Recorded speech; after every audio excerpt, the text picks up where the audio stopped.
In today's video, I'm going to teach you how to rename objects for animation in PowerPoint.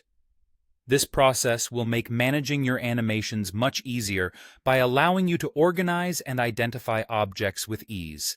So, let's dive right in and walk through the steps together. First, you'll want to open your preferred internet browser and search for Microsoft PowerPoint. Once you have located it, click on the link to open PowerPoint. You may need to log in using your Microsoft account credentials. If prompted, simply enter your username and password, and you'll be directed to the PowerPoint homepage. Now, choose the PowerPoint presentation that you want to work on by selecting it from your recent documents or finding it in your files. Once your presentation is loaded, navigate to the Home tab. Within this tab, you'll see the Editing group, where there's a handy drop-down menu labeled Select. Click on this drop-down and choose Selection pane from the options provided. This will open the selection pane on the right side of your screen. The selection pane is an excellent tool for managing and organizing the various elements on your slide. If you prefer an alternative method, you can also click directly on the object on your slide that you wish to rename, navigate to the Format tab, and then click on Selection pane. Both methods will get you to the same destination, the Selection pane. In the Selection pane, you'll see a list of all objects that are present on your current slide.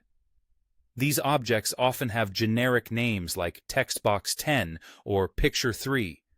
Identifying the correct object for animation becomes a breeze once you rename these items to something more descriptive. To rename an object, click on the default name you wish to change. Give it another click, and you'll notice that the text box becomes editable. This is your cue to type in a new, more descriptive name for the object. For example, if the object is a button, you might rename it to Start Button. If it's a picture of Paris, consider naming it Paris Box. Once you've typed in the new name, press Enter to apply it. Repeat this renaming process for all objects on your slide that you plan to animate. Renaming your objects thoughtfully makes it significantly easier to apply and reorder animations as needed. When each object has a clear and descriptive name, you'll find that coordinating animations becomes a much more straightforward task.